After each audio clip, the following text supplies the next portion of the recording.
soo dhawaada taliyaha guud ee ciidamada waddanka Itoobiya Field Marshal Birhanu Jula oo wareysi siiyay wariyaha lagu magacaabo Sisay Agena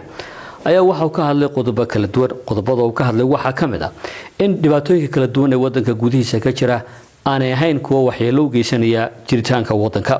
waxa uu sheegay in dadka hawshaas ku adkeysanaya inay yihiin kuwa aan haynin xogta rasmiga ee gudaha waddanka ka jirta Field Marshal Birhanu Jula ayaa waxa uu sheegay inay ahayn wax laga walaaco xaaladda guud ee gudaha waddanka ka jirta gaar ahaan isku dhacyada ka jira deegaanada Axmaarada iyo Oromada iyo waliba sidoo kale xaaladda guud ee mandaqada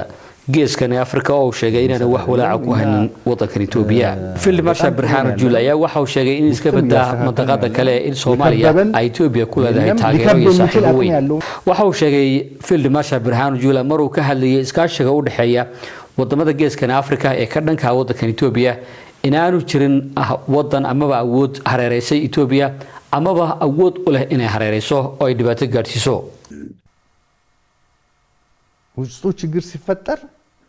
dhibaato gudaha markay ka jirto dad badan oo waxa jira walaacaya ama wadaqaqay abuuraya dhibaatada gudaha waddanka ka jirta ma aha mid fursad siinaysa cid dibadda ka dhadhawaaqaysa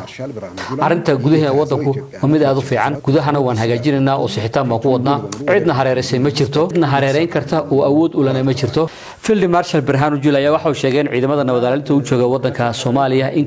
ka badan ay yihiin ciidamada ka soo jeeda waddanka Itoobiya waxa uu su'aal galiyay oo yidhi Soomaaliya markay dhibaataysneed Masarta hadda soo istaagtay halkay ku maqnayd 30 sano Soomaaliya ka jirtay dhibaatadu taliyaha oo ka hadlayay arinta la xiriirida ururka Shane iyo waliba jabhadda Fano ayaa waxa uu sheegay in 2017 waa sanadka cusub waddanka Itoobiya uu noqon doono sanadkii horumarka iyo nabadgelyada waxa uu sheegay in dawladdu ay ka shaqeynayso sidii deegaanka Axmaaradu uu sanadkan ugu soo noqon lahaa tabihii iyo tubtii horumarka ciidanka difaaca qaranku waxa uu ka shaqeynaya xasilinta deegaanka Axmaarada ilaa haatan weerarka kooxdan ciidamadu waxay ka shaqeeyeen ama ay ka qabteen shaqooyin culculus hawshan qorshe ay dawladdu ka diyaarisay shaqeynayaan sanadka 2017 ugu yaraan in deegaanka Axmaarada ku soo laabto tubtii horumarka taliyaha oo ka hadlay iskaashan booraysiga waddanka geeska Afrika ka socda ayaa waxa uu sheegay ኤርትራ ከግብጽ ጋር ተገናኘች እና እንደዚህ አለች ምናምን የተባለ ይወራል እንደ መብት አላት ለመገናኘት ከሶማሌ ጋር ተገናኘች መብት አላት ለመገናኘት እኛም እኮ እንገናኝ ነበር ከግብጾች ጋር ከሶማሌዎች ጋር የሚገናኙበት ሰዓት ነው የሚገናኙበት ጊዜ ወቅቱ አሁን ከተፈጠረው ነገር ጋር ተያይዞ ሰው ነው በወቅት እኮ የሆነ ነገር waxa laga sheekeynayaa in Masar iyo Eritrea ay wada kulmeen oo ay rama ka wada hadleen inay wada hadlaan oo ay xiriir yeeshaan xaq ba u leeyihiin Soomaaliya la xiriirna xaq ba u leeyihiin Soomaaliya wada xiriiraan annagu ba xiriir wala sameeynayno oo nasarkeynay Soomaaliya iyo Masar labada wariyaha marka waxa weydiinaya waqtigan xilliga uu ku soo beegmay iskaashiga u dhaxeeya Eritrea Soomaaliya iyo Masar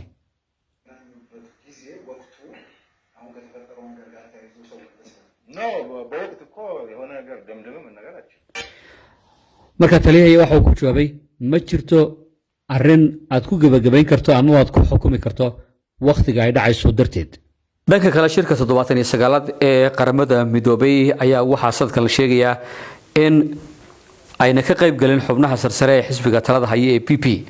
waxaana ka qayb galay mas'uuliyiin sare oo dhamaantood aan ka tirsanin xisbiga PP ugu horeeyay wasiirka arrimaha dibadda Taayas Qislaase wasiirka waxbarashada